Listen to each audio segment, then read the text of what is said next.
Okay. I think we're recording. Can someone confirm that you see the red button on your screens? Okay, sweet.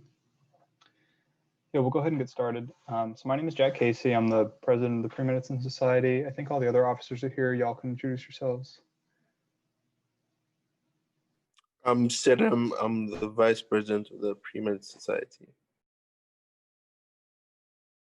Hey y'all, my name is Nick Wynn and I am the secretary of the Premed Society. I'm Lem, I'm the treasurer.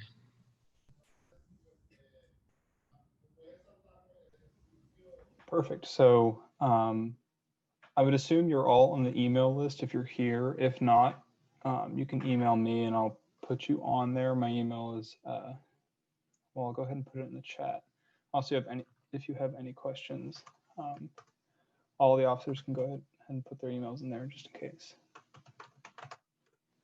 So tonight we're just going to go through the AMCAS application. So AMCAS is the application service that you will use to send applications to medical schools. Basically all medical schools except for schools in Texas use AMCAS. Texas schools just have a separate application. I'm not a resident of Texas, so I'm not applying to any schools there. You don't have to be a resident to apply to those schools, but I also just kind of didn't want to do 2 applications. So that was that deciding factor for me. But if you have questions about that, I know some students who are applying to those schools. So when the time comes, I think Queena Chen, if you know her, she's a resident of Texas, so she can talk you through that. But tonight we're just going through AMCAS. So the reason I wanted to do this was because, so I'm going through right now the secondary applications for medical schools. So I submitted my primary application and I'm looking at each school has some essays, but I think, I didn't look at it till I was a junior. And I think if you're either first year, sophomore, junior, seeing what you're actually going to be putting on the application is definitely going to help you plan what activities you should be involved with, just so that you can kind of know what am I going to be writing about and how can I plan ahead so that you have stuff to write about. Because what you're doing is building a narrative of yourself. So you're kind of telling them a story about you, and that story is composed of, what research have you done, what volunteer stuff have you done, and it all should be kind of related in some way where you can talk about, why were you interested in that, why'd you do it, what'd you learn from it, and then how do you plan to continue doing that in medical school. And that's like when you start looking at which schools you want to apply to, you're going to look at, what research programs do they offer. So that's a lot of what I'm doing right now. So like when I'm writing these essays for these schools, each one's going to ask you, why us? So that's going to be looking through their website, finding a research program that kind of interests you, or finding a volunteer program, if it's in a community that maybe you have a connection with or something like that, you can talk about that. But basically you're going to spend 4 years or 3 years at Davidson, depending on whether you do a gap year or not, respectively, building a narrative. And then you're going to have to write that up at some point. So I'm going to share my screen and show you. I tried to find a blank document. It basically doesn't exist. So I'm going to be showing my AMCAS application. Let me find it on my screen. Does anyone have any questions before we jump into that? Cool.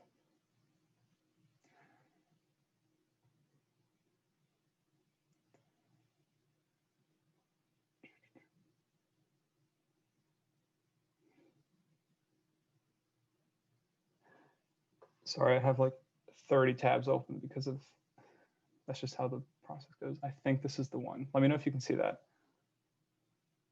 Can y'all nod your heads if you can see the, okay, so this is, y'all can read this stuff. I don't really care.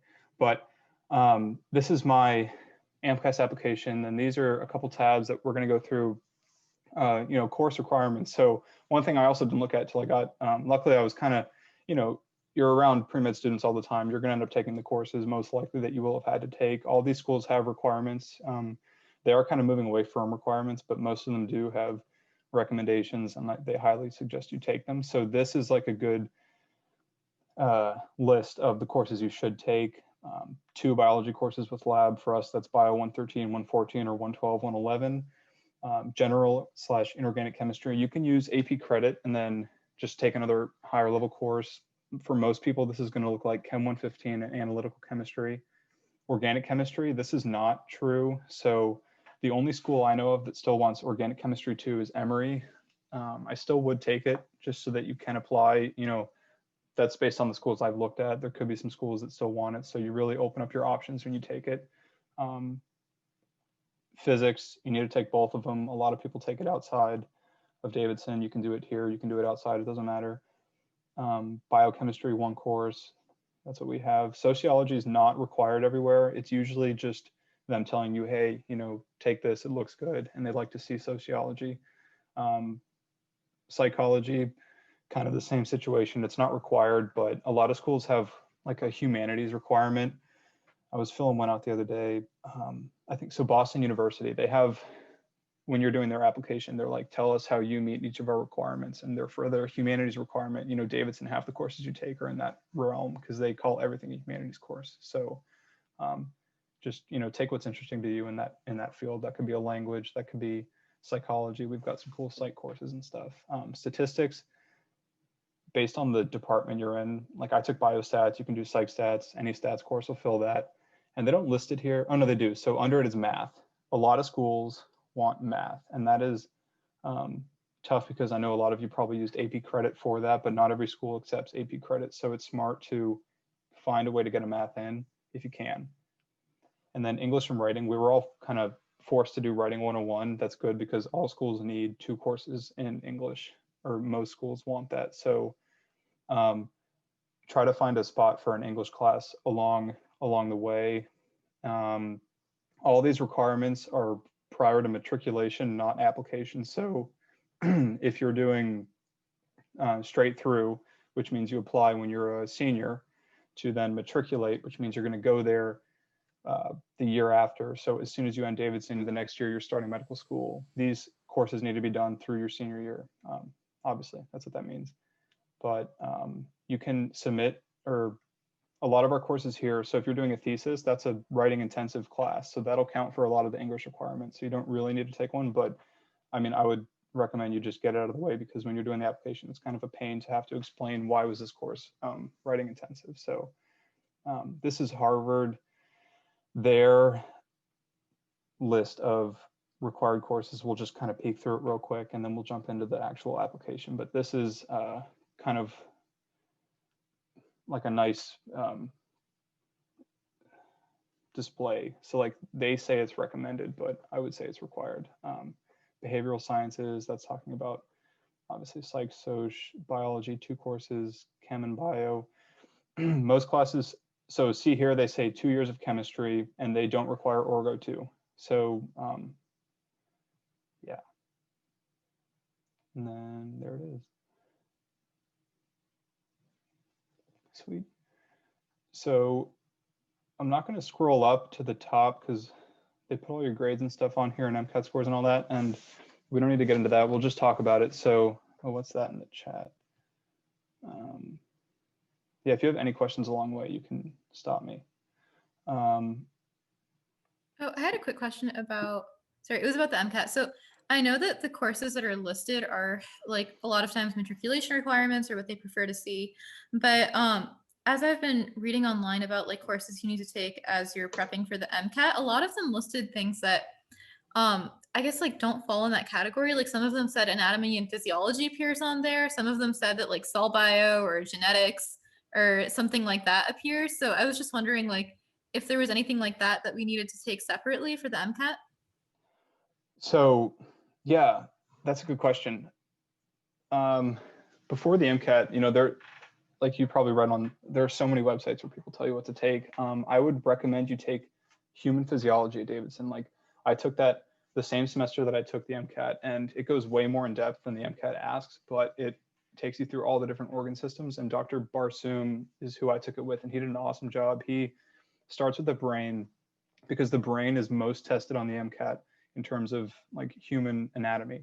And then he goes based on, I mean, it really seemed like he went based on content. So whatever was the highest yield is the way the MCAT refers to it. So which body systems are the highest yield? Dr. Barsoom took us through each one of those in order. So that was super nice to have right before the MCAT. Take biochemistry as soon as you can before you take the MCAT. So those 2 courses are going to be the most helpful. Physics, I mean, you have to do it. That you definitely want to take physics before you take the MCAT. A lot of people say analytical chem. I did not take analytical chemistry before the MCAT. I don't think you have to, because it's something you can learn on your own. The Kaplan books are super helpful. And I mean, I use Kaplan. You can use Princeton Review. I think those are the two. I would recommend you look into both of them. You just buy the 7-book series for both. It's the same thing. You don't need to get the same year version. My books were, I think, like a year outdated or something. And I emailed them and they said that they really don't change anything year by year. So you can find them for around $100. And then that gives you all the content you need. And then from there, just do practice tests. But that's a great question. What was the course in particular you were asking about? Oh, well, anatomy and physiology was one of them. And then some of Okay. the others were like cell bio and genetics. Yeah, genetics. So yeah, I think genetics would be super helpful, because there's like the Kaplan books do go into it. I mean, they go into everything, but topics that are hard to teach yourself, I would say, are the ones you want to learn. So something like genetics, where you have to learn about crossing over and all these different things that might not be too, of course, there's so many YouTube videos. Like, YouTube is your friend when it comes to studying for the MCAT, but definitely, yeah, genetics is another one that I would say would be super helpful. I took it with Dr. Albajani. He's great. So yeah, that's a great question. Nick, did you have your hand up? Oh, yeah, I just put it in the chat. I took analytical last semester, and although it's like very math heavy, very like really into like analytical chemistry, but for physics or like from other parts of the MCAT that are very like math oriented, like I thought analytical was like really like neat way to like teach you how to think logically, especially in a mathematical way. And then you also just need another inorganic class as well. But if you're like really math oriented and you're like would like some help with like math logical thinking, and like I think analytical could be the way to go for you. So it just really depends. And y'all should all right now write down the U world, U and then world. That's an MCAT study source that I would recommend to everyone, because it is so comprehensive. It's not. It's like, I think it's around $300 to get all of their products for the MCAT, but it is so worth it. You get like 400 questions per topic. So they go through each one. There's and it's just each question has explanations for the right answer, the wrong answer, and then you can make flashcards in it, and it's just so comprehensive. So I mean, in terms of study plan, I know most of you are probably a little far out from this, but it's great to think ahead. Talk to Dr. Mamoon. She'll help you figure out when would be the best time for you to take it. But I would do find a set of books, either Kaplan or Princeton Review, go through the content, and then start doing practice questions and practice tests. And the AAMC also, they're the ones who make the tests. You save those for the end. Those practice tests and their practice materials are super accurate and realistic, and they'll give you kind of an idea of how you do in the exam. But anyway, that was a good question. Any other questions? What was the name of those books again? The books, so the practice books are Kaplan, Kaplan. Those are the ones that I liked. I looked into it a lot before I went with one of them, and it was that versus the Princeton Review. The Princeton Review, they do a lot for if you took APs back in high school. They have a lot of practice materials for everything under the sun. But I think, personally, I went with Kaplan. I'm sure there's no difference between them. People do both, but either Kaplan or the Princeton Review. And then UWorld is a great source for the question banks. And then the AAMC themselves is kind of how you finish off, just to see kind of where you're at. So. Yeah, actually I do. Is the process any different if you are planning on taking 1 or 2 gap years between undergrad and med school? Does it matter when you ask for recs, when you apply to med school? I think I'm just a little confused on that. Sure. So that's a great question. Starting with the MCAT in terms of gap years, I would say that, let me do a quick Google search, but I'm 90% sure that your MCAT scores last for 3 years.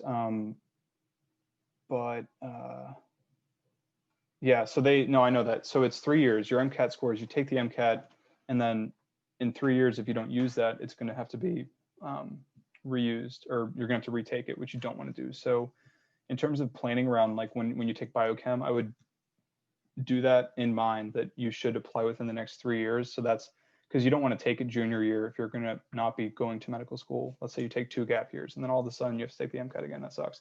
Especially because people say that, you know, when you're in school, you're used to taking tests and stuff like that. So you're used to studying, and the MCAT's kind of a big deal. So learning how to study for something like that might be hard 2 years out of college. So maybe take it when you're in your prime, and then you can do your gap years, and then you know that you have your MCAT score, you're fine. Just do like research or whatever you're doing. In terms of rec letters and stuff, that's going to be based on when you do PAC. So PAC is Davidson's, and we were going to talk about this anyway, so this is a good time to do it. PAC is Davidson's version of AMCAS. So most undergrad institutions will evaluate you as an applicant to medical school. Davidson gives you a score from 1 to 5 on how prepared are you to go to medical school. So they're basically, they are, what's the word? They're, they look at you and they're telling medical schools how confident they are in you as a student. So they're like propping you up to the schools. I don't remember the word for that, but anyway, you should do PAC the year before you apply to medical school. So if you're taking a gap year, you do it as a senior. If you're doing it, if you're trying to go straight through. So for example, I'm applying to medical school my senior year right now because I would like to go straight through. So starting next fall. So I did PAC during my junior year. So I was asking for recommendation letters during my junior year, if that makes sense. And those recommendation letters, you have to ask for them that early because they're going to be on your PAC application. So if you're doing a gap year, 1 gap year, it'll be during your senior year. And I would say regardless, you're going to need science faculty. And this is something I also wish I had known prior, you know, as early as I could. You're going to need 2 science faculty and 1 non-science faculty recommendation letters. You should write that down because think about how many science classes you take versus non-science classes. You probably don't take that many non-science classes. So when you do, just, you know, make sure you're present office hours and all that, and try to get to know at least someone because you're going to need a non-science faculty. And just, you know, psychology does count as a psychology professor could be used as a non-science faculty member for your rec letter. But that's like a, you know, when you find that out as a junior, you're like, you know, but it's definitely good to know. And then what was the other part of that question? Did that answer it? Anything else? Yes, that was perfect. Thank you. Okay. Any other questions? Really quick about like, let's say if I take my MCAT senior fall, I've heard 2 kind of arguments about like some people take 3 classes and take the MCAT prep course. I was wondering like what you did, or like what you.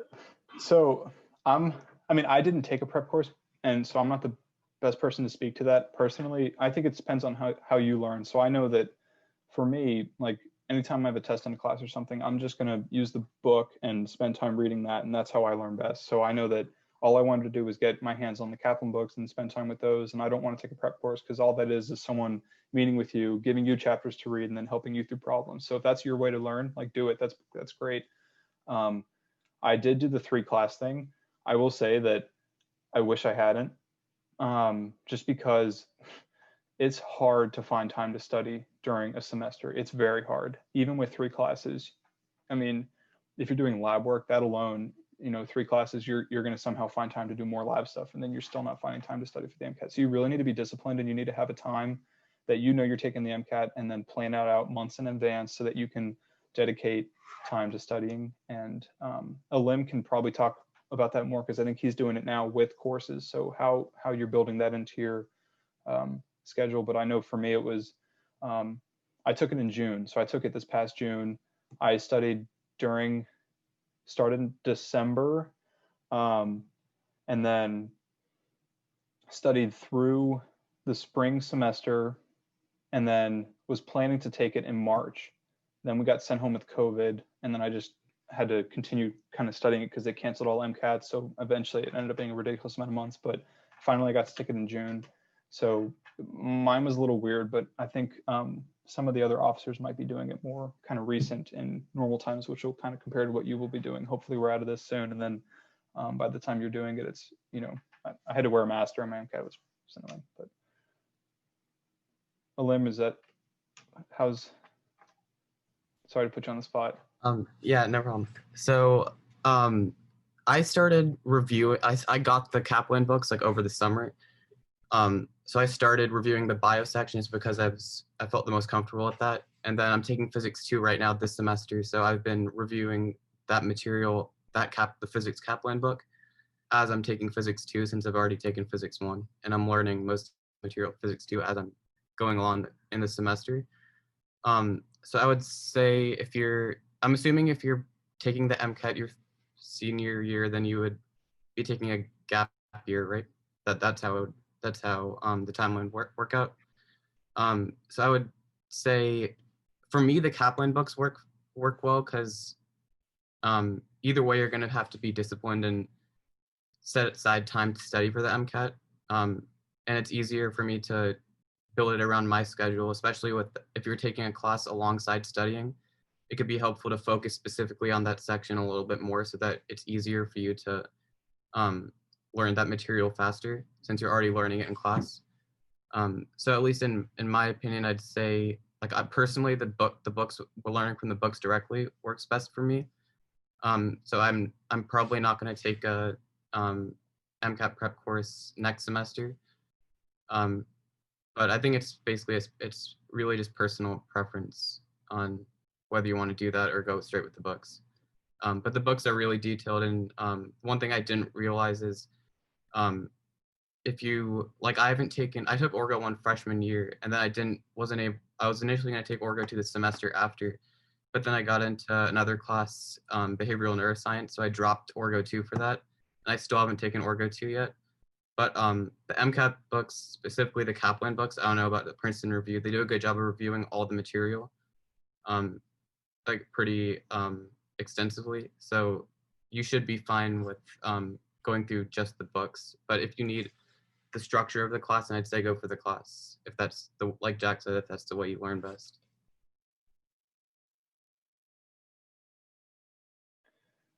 Any other questions?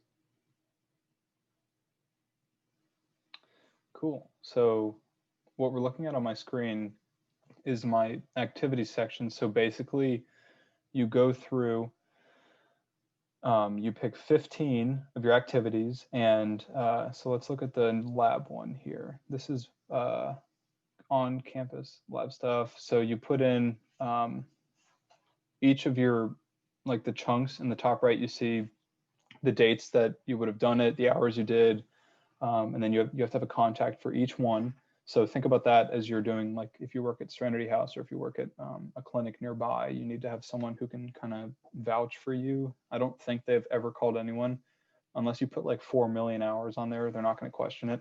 But just have someone that you can put on here as a reference for what you've done. And then you get 700 characters to talk about your experience. And you kind of want to make it a story, is what I read online and what people told me. So what I recommend you do as you have these experiences is keep a journal or keep a Word document on your computer. I did that on my laptop for the past 3 years. And every time something happened, like at hospice or at clinic, I would write it down and write everything down. And then when it comes time to write these things, you're going to have stories that you can tell, because it's all about telling stories. And having a journal, you're not going to be able to remember everything. So just make sure you write everything down and keep track of your hours as well, because as much as they say it's not about checking boxes and stuff, you don't want to not get credit for something you've done. So just make sure you have a great list that has everything you've done, the hours you've done it, dates you've done it, contact info for people, and then stories that you can then use to talk about your experiences. So you get 15 of them, 700 characters for each one. Yep. And then 3 of them. So this one here, this is one of my most meaningful experiences. So you get 700 characters to talk about, just like you talked about each other one. What is this basically? And then you get an additional, I believe it's 1,000 characters. That's not super important for y'all right now, but you get an additional chunk of writing, basically another paragraph to talk about, why was this most meaningful to you? And you get 3 of them. So that was one of mine. Serenity House was another one of mine.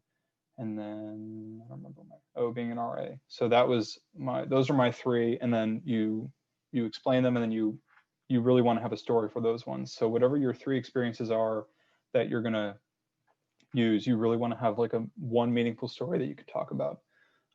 And so total, you're gonna have 15 activities. You don't need to fill them out. You can use 10 if you only have 10. It's really, they'd rather see 10 than 15 with 5, like really obviously pushed, you know, fake ones that maybe did something for a week or something like that. So I would, you know, play that by ear. Does that make sense? Any questions about that? So we're gonna scroll down. Personal statement. So basically this is where you, I'm gonna click off so I can talk about it. This is where you kind of build your narrative. So why medicine is the question that you're answering here. That's probably the biggest part of this application for most schools. I know for Wake Forest, that's not the case. They care about their secondary application more so than any other aspect of the application. The secondary application is the application after this. We're looking at the primary application. The secondary application is after they've seen your primary, you send them secondaries, which are essays that each school has you answer. So some schools like Wake Forest care more about their secondary essays than the primary application. But anyways, the personal statement is something that you don't have to start writing it until I'd say you're doing PAC. That's when I first wrote mine. And then I think I wrote it, you know, rewrote it 2 more times after that, just until I got it somewhere I liked. And that's where having stories comes in handy, and, you know, being able to kind of build a narrative. And by narrative, I just mean, you know, talk about why medicine, what got you interested, what have you done about it, and, you know, where do you want that to take you in medical school. So does anyone have any questions about that?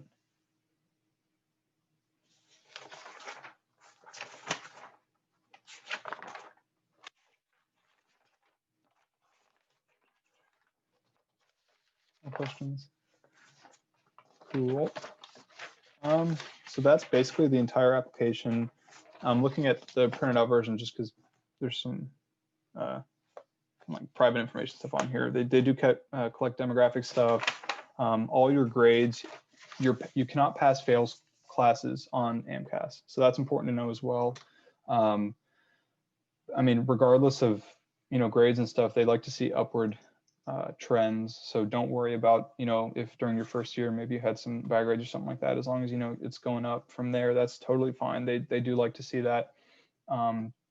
With the MCAT and grades, someone was telling us this the other day in one of the meetings for people who are applying this cycle. It was like the grades kind of tell them, you know, how do you do long term, because they're looking for people who will succeed. And once you're into a medical school, they really want you to succeed because that helps them. So your long-term grades kind of tell them, you know, how are you over a long period of time. The MCAT kind of tells them how do you prepare for an exam like step 1, step 2, which is what you'll be doing in the medical school. And, you know, we can debate about standardized tests, but it just kind of tells them about how you prepare for something that large, I guess. And then that's it. Yep. Keep in mind, you don't, like I said, no pass fails. Everything's going to go on there, but they do, like, don't worry about bad grade here or there. Any questions? Yeah, I have a question. So on your like experiences, a lot of them seem to be very like medically based. Is that true for everyone? Like, do you need a lot of clinical things on there, or can your most meaningful be something outside of medicine, or should you really have your most meaningful being?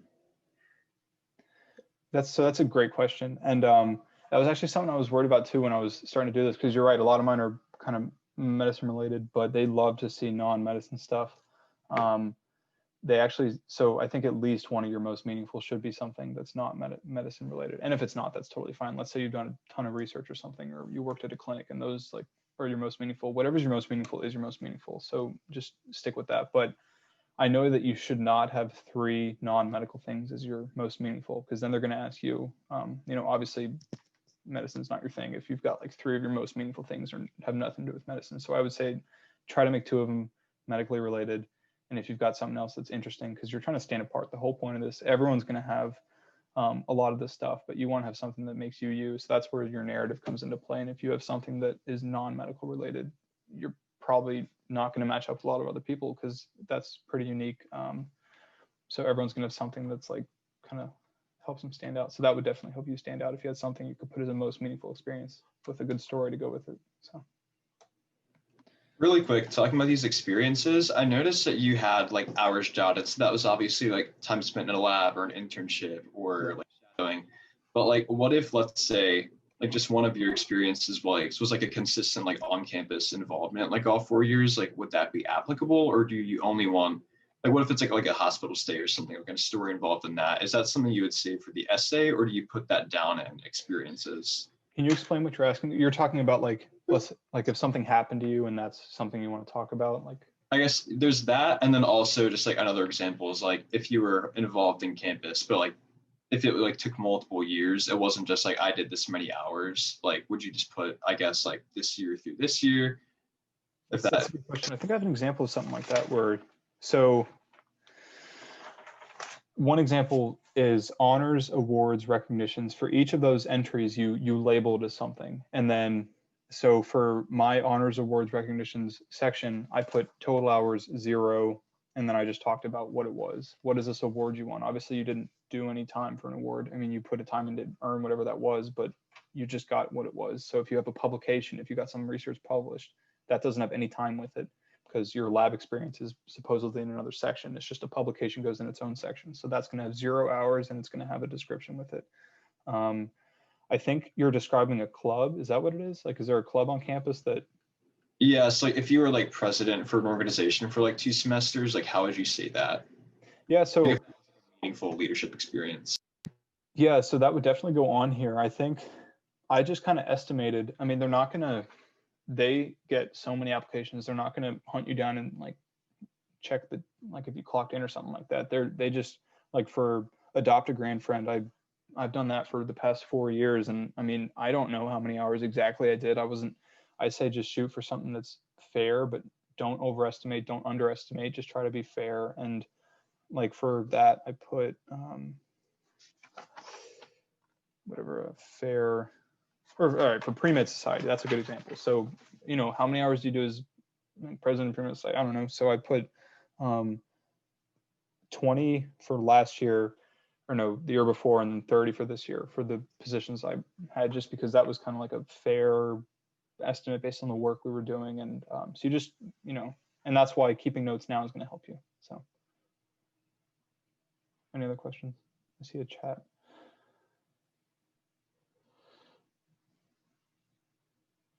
That's a good question. What is considered a bad grade?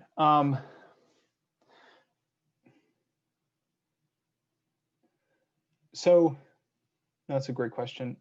It depends on the schools you're applying to. So I got off the phone with someone at Dartmouth Med the other day. That's Dartmouth Geisel School of Medicine up in New Hampshire. They were saying that their initial screen, they don't look at anything under a 3.7, which is like, that's pretty high, right? But that's not all schools. That's just they don't have that published on their website because they don't want people to know that, but that's how they do it. I'm pretty sure that could have been just whoever told me that could have been not true. But anyway, I kind of believe that. I think most of these schools probably have a cutoff, but don't let that dissuade you. I would, see what they're going to give you. That's something else I wanted to talk about. You're going to have a couple different GPAs. And they include, let's see, sorry, I'm pulling out my printout. Yeah, so you have what they call a BCPM GPA, which is, I want to say biochem physics math. So that's a GPA that's basically your science GPA. Then you have an other GPA, which is everything but sciences. And then you have a total GPA. So those are the 3 GPAs that get sent to them. I wouldn't worry too much about it. If you're passionate enough about it, I mean, that they just, work hard, upward trends and stuff. In terms of an actual number, you can look at the average. We'll pull that up actually. So something called MSAR is super helpful. When you get close to it, you can subscribe for, I think it's $30 for 2 years, and they might have fee assistance programs for that. I saw Nick put something in there on the chat, so check that out. So this is the AAMC account. I'm just going to log in real quick and we'll pull that up, and we can look at some schools. I think that'll be helpful for y'all too.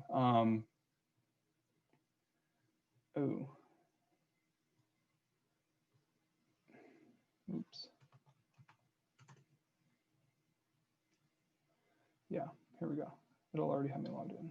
So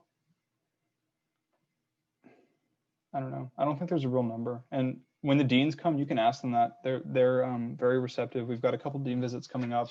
We'll be emailing about that soon. But Wake Forest comes on the 22nd of October. ECU is coming. Was it today? It's either today or tomorrow. I don't know. Does anyone know? I think it's tomorrow. Tomorrow. ECU comes tomorrow. So here's MSAR. So this is just going alphabetically. Can everyone see that? Psych, it's Wednesday. Wednesday. ECU comes Wednesday. Okay. Can y'all nod if you can see my screen right now? Okay, so this is each medical school has an account on here. You can. Anyone have a school in mind that you want to look up? UT Austin.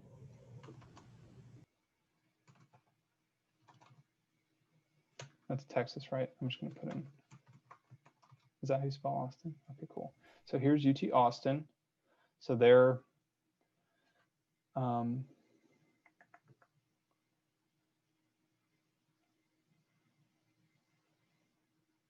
yeah. So wow, they had a small class. They only have 50 people. So that's their median GPA, median MCAT. But if you scroll down, this goes to show that with like different work experiences and stuff, numbers aren't huge. So here's the breakdown of their MCAT scores. It shows you that's their median, but they accept from 510 to, or no, this is showing you the percentiles, so of their class, or the percentages of their class that have different scores. So it's not that everyone has around that. It's purely, so here's the GPA stuff. So this is a great example. So 3.52 up to, of course, someone with like a 4.0. That's ridiculous. There we go. So that's the two different GPAs, total and science. They don't have the other listed. I've never really been able to find much information about that. It's interesting, actually. Some people have a higher science, some have a higher other. I don't know how they read into that. I mean, it's kind of probably varies by person. What's another school? Let's look at some North Carolina schools. Not everyone's going to be a resident, and you should apply to the schools in your state. What about Brody? Brody School of Medicine at ECU. So yeah, they're coming Wednesday. So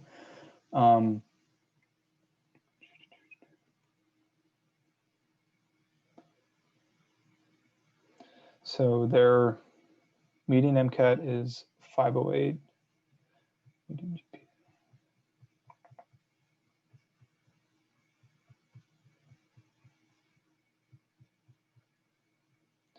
Okay, so there you go. So their science GPA, they 2.96 up to, they have some people with 4.0s as well. So yeah, that, I think this should give you a good idea of the range. Like this is just one piece of the puzzle. Your narrative is, I think, the most important thing, and kind of what things are you involved in and why are you involved in them. And if y'all have any questions about, like, you know, I'd say you definitely want to try to get involved with research along your time, whether that's here, whether that's someone else. Don't be afraid to email people at other schools or people at hospitals that you know do research, read about what they do online. In terms of finding people at Davidson, everyone on all the faculty here have a page on our website that talks about what they do. So go ahead and read that before you contact them. Find something that is like remotely interesting to you, and then reach out to them. They get that all the time. Don't be afraid to do it. Even now, the earlier the better for summer research. That's super important. So even though we're only in the fall, just kind of plan ahead and, you know, find someone that is doing something that you like, preferably in, like, if you're a bio major, try to find something that's bio related, things like that. And if you've had a class with someone, that's the best as well, because they kind of know you, they know who you are. So for research at Davidson, in a few weeks, the biology department would be advertising research positions for different labs on Handshake. My advisor told me this, so I think when that happens, I'll make sure to send you the information just in case you're looking for research. Jack is right. You should start as early as possible. So that's a good way to find a lab.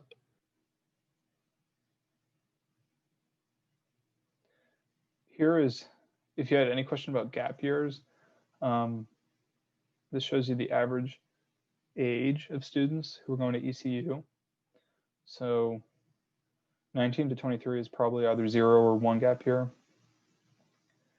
This is 24 to 29, that looks like 2 or 3. I think most students at this point, over 50% do take a gap year, is the current statistic for that. I think ECU only accepts, they only accept North Carolina residents. I'm pretty sure. Yeah. But anyway, yeah, I think that's all I've got for y'all. Any other questions? I have a general question. I was gonna ask how med schools will consider this COVID situation when it comes to volunteering and shadowing. Oh, actually, yeah, that's something that we should talk about, the shadowing part especially, but definitely everyone's in the same situation. I can tell you that every single school that I'm applying to right now added an essay about COVID. So each one wants to know, and the question is worded, how has COVID impacted you? And it's emphasizing, what has happened. Maybe you weren't able to take the MCAT, for instance. University of California, San Francisco doesn't even look at the MCAT right now. I don't bank on that. They're going to go back to the MCAT. But that's just an example of, they understand what's going on and how, you might not have been able to get involved with stuff this semester, but that's why we're really trying to, Dr. Mamoon is working super hard right now to get opportunities for y'all to shadow. So there are a bunch of physicians lined up in various specialties who are going to be presenting to y'all. And I think some are going to be actually filming their surgeries. So there's an orthopedic surgeon who's going to be filming a knee surgery and a hip surgery. And then you'll get to watch that as that person will be talking you through what they're doing. So it's like being in an actual OR. So imagine being able to write an essay about that and say, you couldn't shadow, but I don't know. I mean, I haven't read about it, but I would assume no other undergrad places are doing something like that. That's pretty cool to be able to. So I would definitely try to go to all of those because it's going to be super helpful to be able to say you did that. And the Pre-Med Society, one thing we're working on is, how do we get opportunities for y'all to volunteer? If you can, go volunteer with the COVID team and, help them check people in, because that's something also that's like, what's the best way you could help your community right now? There's nothing better than that. So do that if you can. I don't know if they still have slots open, but they were sending emails out about that the other day. Also, one thing is, if you have a relationship with your high school, wherever you went to high school, try reaching out to them and say, hey, do you have any students who would want to, tutor? Obviously don't charge money, just be like, hey, I've got some time. I'd love to help with whatever subject you're good at. And that's one way to, find someone who maybe needs help in math or in science. If you've taken bio recently here, you can help someone with their homework or something like that. So that's like maybe an opportunity to find some tutoring, which would be a good thing to do right now. Hannah?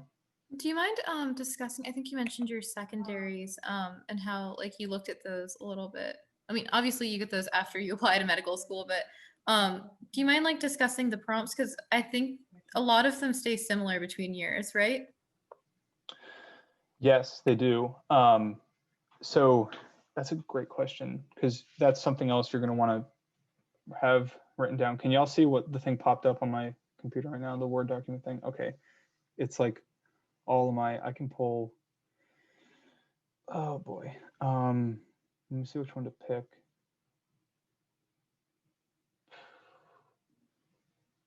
Yeah, they're all open.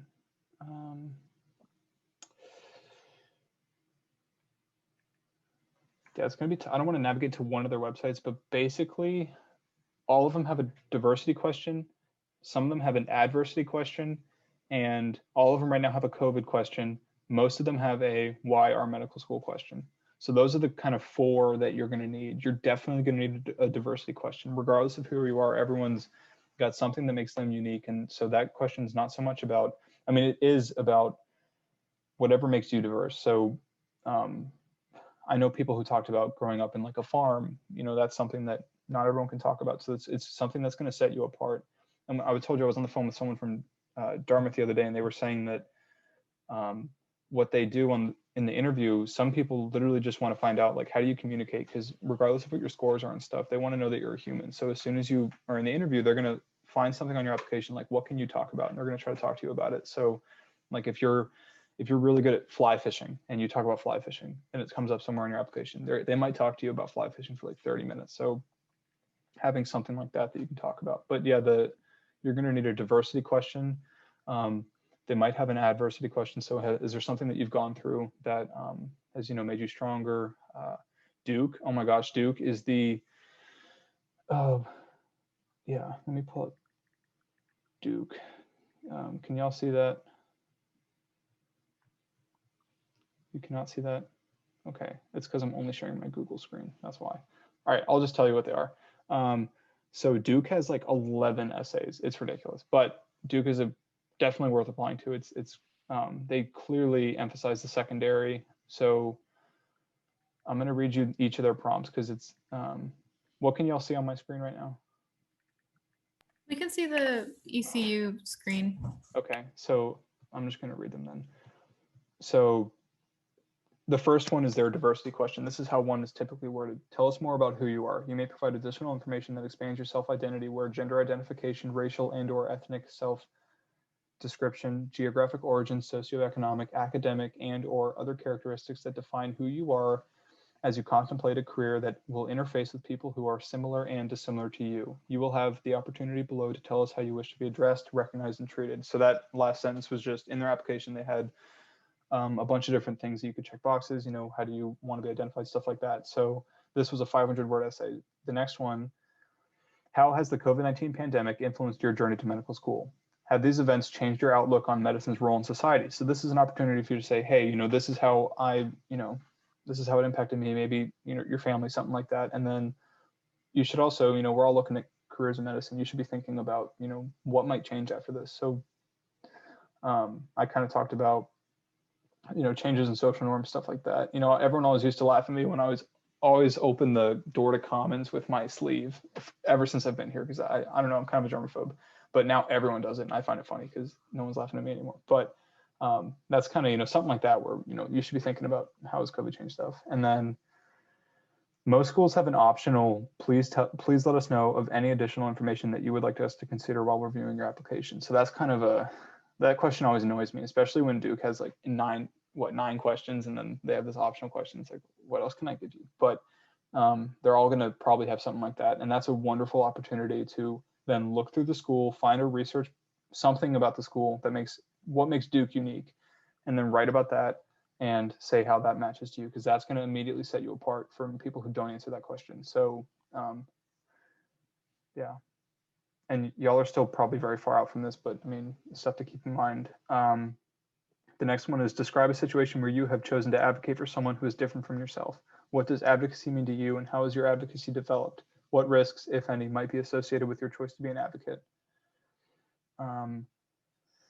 Success can arise from failure. What have you gained from your failed experiences, and how does this translate into your current way of thinking? So don't take this and go fail at something just so you can talk about this. You're going to think of something when it comes time to do it, no matter how small that is. I don't know, just keep that in mind. I mean, maybe do kind of, I don't know. Next is, this one was tough. What has been your most humbling experience, and how will that experience affect your interactions with your peers and patients?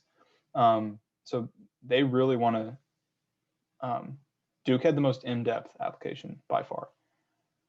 Leadership, teamwork, and communication operate synergistically. What do you value most as a leader and member of a team? What attributes do you possess as a leader, and how will you apply them every day? Critical thinking involves a number of characteristics. Research experience either enhances or perfects your critical analysis skills. Describe any research experience or another situation in which you utilize critical thinking. Why is research or critical thinking important to your future career? So this is an example of how, they kind of expect you to have done research, which is how things are these days. Even if you're not applying to MD, PhD, like I'm not applying to MD, PhD, but all these schools are going to want to know about research you've done. So that's why it's important to try to find something on campus or off campus. Describe your understanding of race and its relationship to inequities in health and healthcare. And last year, the question was about whether you think healthcare is a right or a privilege. So there's going to be something like that And those were all of Duke's questions. So I hope that helps give you kind of an idea of some, that was the most in-depth one. Most of them are much more basic. The University of California, San Francisco literally had one question, and it was, I think it was,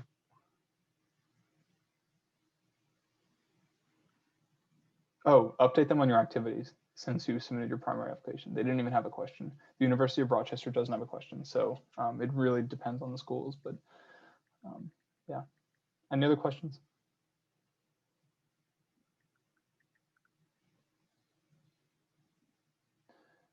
No questions? Cool. Oh, wait, I did have a quick question, sorry. Oh, yeah. I realized as we were discussing research, does it matter what type of research that you do? Like, do they prefer medical research? Do they prefer bench research? Would any biology research be okay? Or like any research related to your field of study? Does it have to be like something that is very clearly like, I don't know, directly in the field of medicine? Like if you did something in like evolutionary bio, would that count? Because I've heard like conflicting accounts for like what type of research is valued. Yeah, all I can say is that they're going to tell you that they want to see you do what you're passionate about. But when it comes time to apply, you're going to have to somehow weave that into, you know, what have you done? How do you want to continue that? Because it's easy to write about, you know, I've done, this is the neuroscience stuff I've done. This is what you have in your neuroscience department. This is why I want to go there because this lines up with that. But if you've done something that maybe isn't something that would be found in a medical school, that might be harder to do. Granted, you would just be writing a different type of essay for that question. So I would say do whatever either is available to you, or, but most important, what you're passionate about. So something that you can talk about. Yeah, that I think regardless, even if it's not in like science at all, they just want to see, I don't know about that. If you can do both, I mean, that'd be cool. I'm sure doing research in like the anthropology department, Nick, are you doing something like that? Yeah. That's going to set him apart. Like, what are you doing? So like for me, I'm on two projects, one spearheading like by myself and then one with Dr. Chillock, a medical anthropologist. With her, we're looking at international medical graduates in West Virginia and how they pick up the slack of like US doctors who usually don't go to rural areas. So that's like med anthro. And then the one that I'm doing like as an independent study is for, I titled it Racism and Biomedicine. So looking at anthropological and theoretical frameworks and like talk about like biopower and how biomedicine has been interwoven with racism. But when I talked to Dr. Mamoon, like I asked her, because I was pretty nervous about, you know, what kind of research, because like I wanted to go into, because I think on the one hand, like I don't want to do like some random bio research lab and like not be able to weave it into my narrative. I think it's all about, you just have to know how to do both, I guess, especially if you're not like a non-STEM major. So like making sure you know you do are like pretty well know with the scientific method. You can get that with like your regular labs with organic chemistry, bio, etc. But like honestly, like Dr. Moon just encouraged me to do research, any type of research that you're passionate about. So yeah. That's super unique. No one else is going to have that. So that'll set Nick apart for sure. So if you can do something like that, it's awesome. Definitely a leg up. You know, I think y'all hearing all this stuff tonight, I mean, that knowing what you're going to be putting on the application is definitely going to help you as you plan, you know, whether you've got 1 year left, 2 years, or even 3 years. I don't know if there's any first years in here, but yeah, definitely, you know, plan ahead, I guess. Keep a journal, write down experiences. Please email me or myself or the other officers if you have any questions. We'll have some more events throughout the year. We'll, you know, we're really trying to find some volunteer stuff for you, but of course that's hard. You know, even like calling nursing homes is such a wonderful idea because, you know, a lot of these patients can't even leave their rooms, but the nurses are also overwhelmed and it's so much work for them to bring a phone to them. So it's really hard to find something. And I think medical schools definitely understand that right now. So, but we're working to find stuff to, you know, but the COVID thing, like the other day, if you see something like that pop up, jump at it. So yes. And look out for the virtual shadowing too. That is going to be such a good opportunity. Sweet. Any final questions? Cool. Thank you all for coming. Thank you. Thank you. Thank you so much. Thank you. Thank you. Thank you. Thank you.